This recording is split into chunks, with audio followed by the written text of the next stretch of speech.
Today we are going to study chapter 12 in your English language book for class 8, and the name of the lesson is Synthesis of Sentences.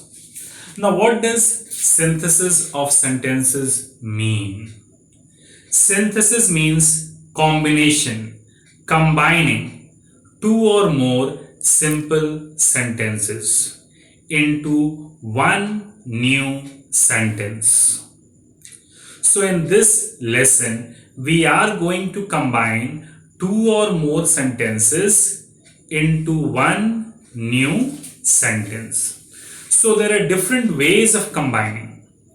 Now let's see the first way in which we can combine these sentences. So the first one is by using participle. Now what's a participle? Participle is a non-finite verb you have studied in class 7 also. It's partly a verb and an adjective. So we will see it's basically there of two types, present and past. Present participle mostly ends with or rather ends with ing, and past participle with the verb 3 form, which can be with ed, d, t. Got? Now let's see a few examples from this part. First one, he jumped up, he ran away. So you can see there are two sentences. He jumped up is one sentence, he ran away is another sentence. Now in both these sentences, jumped is a finite verb and over here ran is a finite verb.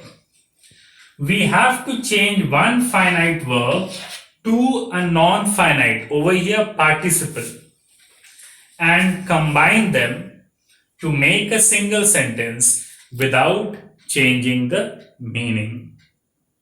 Now this jump changes to jumped, becoming participle. Now, what is this participle form? Present with ing. Jumping up, comma, he ran away. So we have combined these two sentences into one sentence by using this participle. Got it? Now let's see one more example. He was tired of play. He sat down to rest. Two sentences are there. Now again over here in this verb and sat, two finite verbs are there.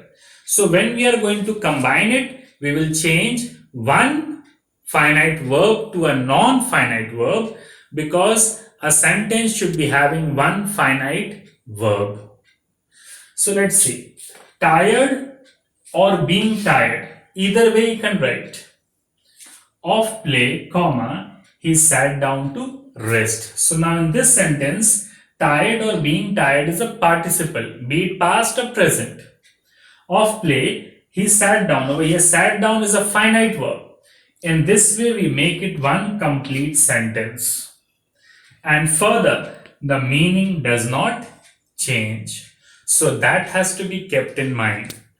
In this way, you can solve the questions connected to combining of sentences by using participle.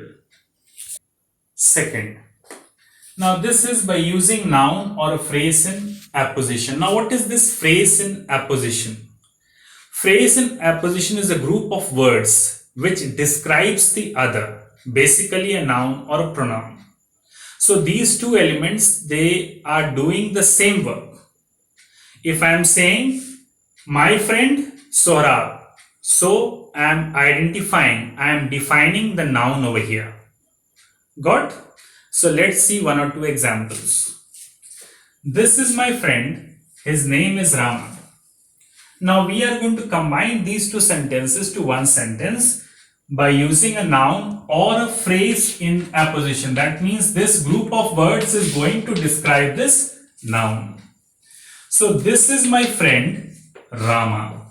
Now this is the noun over here, is described in this group of words. In this way, we are going to combine this sentence. Let's see one more example.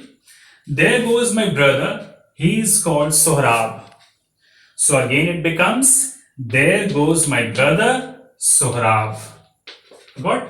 In this way I have combined these two sentences without changing the meaning. Got? The next way how we are going to combine is by using the nominative absolute construction.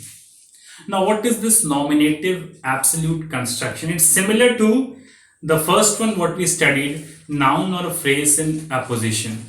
It's mostly there like a participle phrase, a group of words having a phrase which is not connected to the rest part of the sentence. Now, let's see with the help of few examples.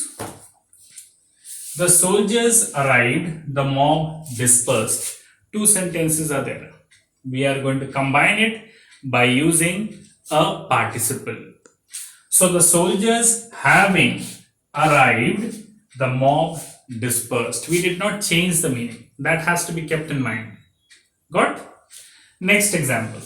He hurt his foot, he stopped. Having hurt his foot, comma, he stopped. So we have combined without changing the meaning. So three ways in which we can combine two or more sentences we have done today. What are those? The first one was by using participle. The second is by a noun or a phrase in apposition. And the third is by using the nominative absolute construction. So in this way, the rest questions from these exercises 88 and 89 can also be done. But for your homework, you have to write question numbers 1 to 5 in both these exercises in your classwork copy. That is from exercise 88 and 89. That's there for today in this lesson. Thank you.